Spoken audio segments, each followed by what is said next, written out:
अब तक आपने पढ़ा, श्रेया वंश को इशारे में पूछती है लेकिन उसकी तरफ से कोई जवाब ना मिलने पर परेशान हो जाती है। अब आगे।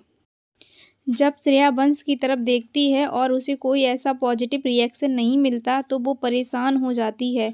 अब दोनों परिवार के सदस्य एक दूसरे से कुछ बातें करते हैं और हंसने लगते हैं। इधर नैना और श्रेया दोनों ही बहुत परेशान होती हैं कि क्या नैना को अपने मनपसंद लड़के से शादी करने को मिलेगा। इधर घर वाले बहुत खुश रहते हैं। घर वाले कहते हैं कि चलो अब लड़का लड़की एक दूसरे को पसंद कर लें तो समझो ये रिश्ता पक्का है। अब दोनों को अकेला छोड़ दिया जाता है। दोनों के चेहरे उतरे हुए थे क्योंकि वो दोनों ही अलग अलग लोगों से प्यार करते थे।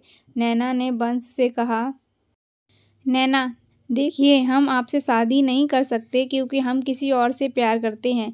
वंश के चेहरे पर हल्की मुस्कान आई। वंश, नैना जी, मैं खुद ये शादी नहीं करना चाहता। मैं अपने माँ बाप के प्रेशर में यह शादी के लिए तैयार हुआ हूँ क्योंकि मेरी माँ ने पहले भी अपनी जान देने की कोशिश की है। मैं अपनी माँ को नहीं खोना चाहता, नहीं तो मैं खुद किसी और लड़की को पसंद करता हूँ और उसी को अपनी जीवन संगनी बनाना चाहता हूँ। लेकिन मेरे मम्मी पापा को वो पसंद नहीं है। मम्मी पापा जिद पे अड़े हैं कि मैं उस लड़की से शादी ना करूं, नहीं तो वो अपनी जान दे देंगी। इसलिए मजबूरी में मुझे यह शादी करनी पड़ रही है।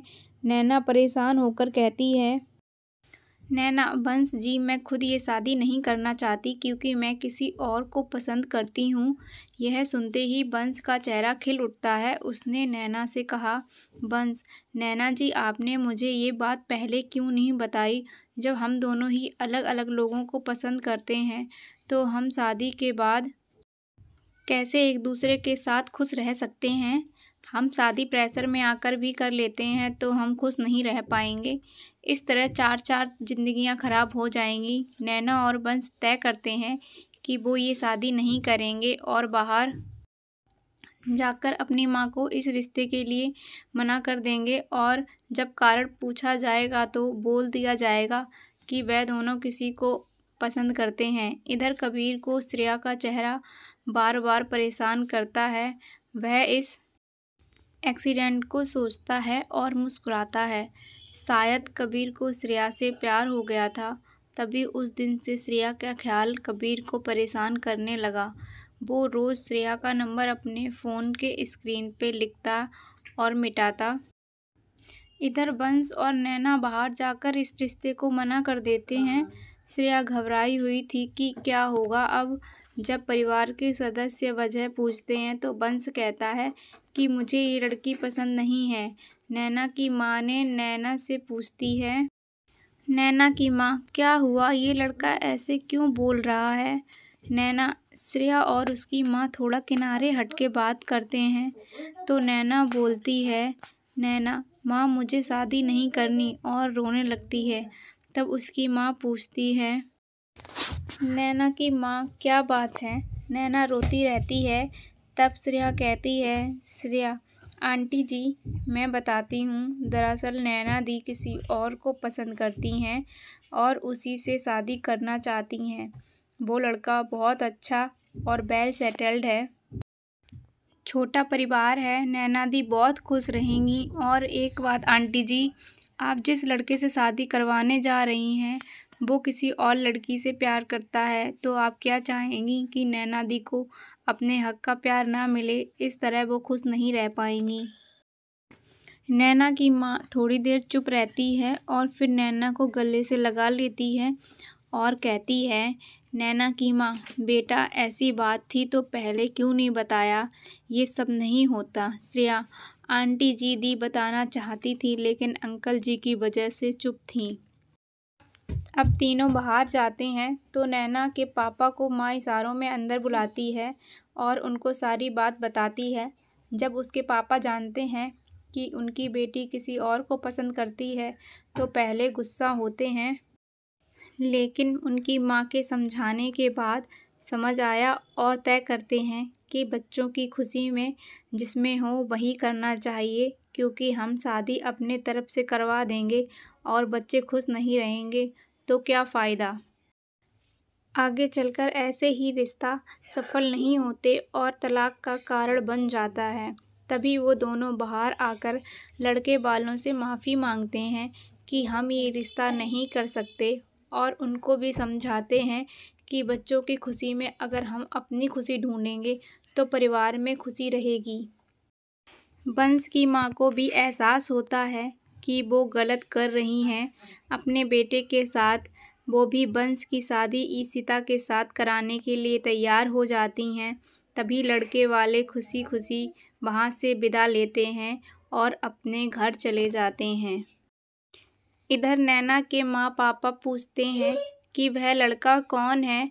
नैना बताती है कि वो KKR कंपनी का मालिक है, उसका नाम रिहान है। उसके मम्मी पापा उस लड़के को अपने घर बुलाते हैं। रिहान जो बाहर गया था किसी काम से, वो वापस आता है। दूसरे दिन रिहान और उसके दोनों दोस्त कबीर और रोहित भी साथ आते हैं।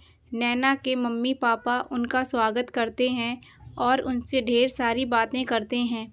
तभी नैना की माँ श्रेया को आवाज़ लगाती है।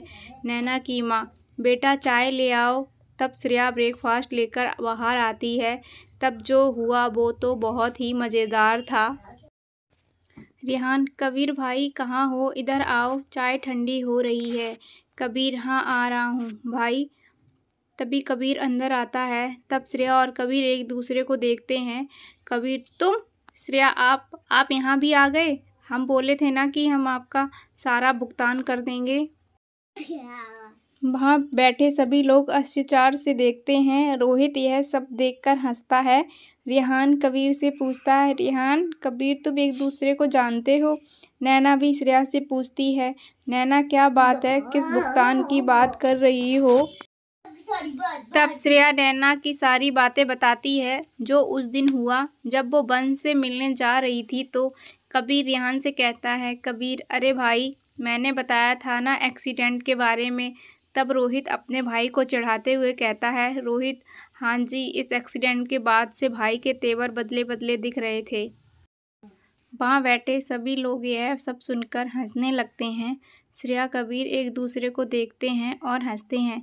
तभी नैना के मम्मी पापा रिहान से पूछते हैं, बेटा तुम्हारे मम्मी पापा? तब रिहान कहता है, रिहान, अंकल जी, मेरे मम्मी पापा अब इस दुनिया में नहीं हैं, जो हैं बस यही दोनों हैं। रिहान कबीर और रोहित की तरफ इशारा करते हुए बोला। नैना के मम्मी पापा, अच्छा सॉरी बेटा। रिहान, अरे कोई नहीं अंकल, इट्स ओके। नैना के मम्मी पापा ने नैना और रिहान का रिश्ता पक्का करते हुए कहा। नैना के मम्मी पापा, चलो बेटा, अब तुम हमारे दामाद हुए। इधर कबीर चुपके चुपके श्रेया को देखे जा रहा था। वो कबीर खुराना जिस पर हजारों लड़कियां फिदा थीं, वह आज अपना दिल एक लड़की को दे बैठे हैं जिसका नाम श्रेया था। कबीर तो श्रेया को पसंद करने लगा था, लेकिन श्रेया कबीर को पसंद करती है कि नहीं, यह नहीं पता था। नैना के मम्मी पापा बोलते हैं। कबीर और रोहित भी पाँव छूते हैं और घर से बाहर जाने लगते हैं। उन लोगों को छोड़ने श्रेया, नैना और उनके मम्मी पापा भी बाहर तक आते हैं। कबीर जाते जाते श्रेया के पास आकर बोलता है, कबीर, भूलना मत, प्रॉमिस पेमेंट पेंडिंग है, और यह कहकर गाड़ी में बैठ जाता है।